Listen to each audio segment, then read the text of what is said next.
नमस्कार दोस्तों, पिछले एपिसोड में हम लोगों ने चंद्रवंश के संस्थापक राजा चंद्र के बारे में जाना। इस एपिसोड में हम लोग उनके बेटे राजा बुद्ध के बारे में जानेंगे। राजा बुद्ध चंद्र के पुत्र थे और चंद्रवंश के दूसरे शासक माने जाते हैं। उनका शासनकाल प्राचीन वैदिक काल में हुआ।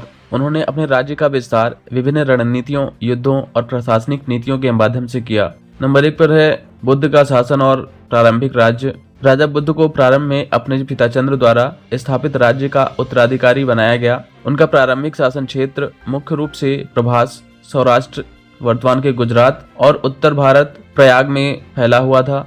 उनके शासन में धर्म, प्रशासन और सैन्य शक्ति को बल मिला। इसके बाद उनके राज्य विस्तार की बात करें तो राजा बुद्ध ने अपने साम्राज्य का विस्तार विभिन्न तरीकों से किया, जैसे युद्धों के माध्यम से विस्तार। बुद्ध ने छोटे जनजातीय समूहों और अन्य राज्यों पर विजय प्राप्त की। उन्होंने अपने राज्य को पश्चिमी भारत, गुजरात और राजस्थान, उत्तर भारत यानी काशी और प्रयाग और मध्य भारत तक विस्तारित किया। चंद्रवंश के संस्थापक होने के कारण उन्हें कई राजाओं से संघर्ष करना पड़ा।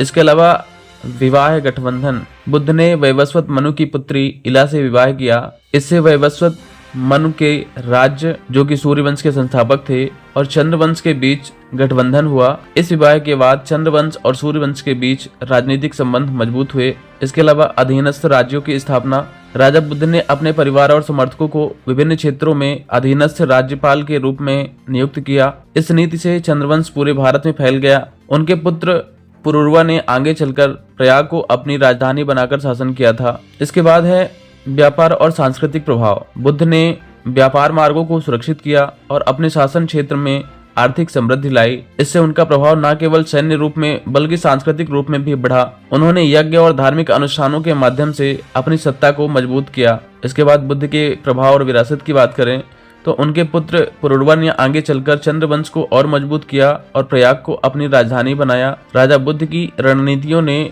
चंद्रवंश को एक महान राजवंश के रूप में स्थापित करने में मदद की। इसके आगे की जानकारी हम लोग नेक्स्ट एपिसोड में जानेंगे। तब तक के लिए नमस्कार।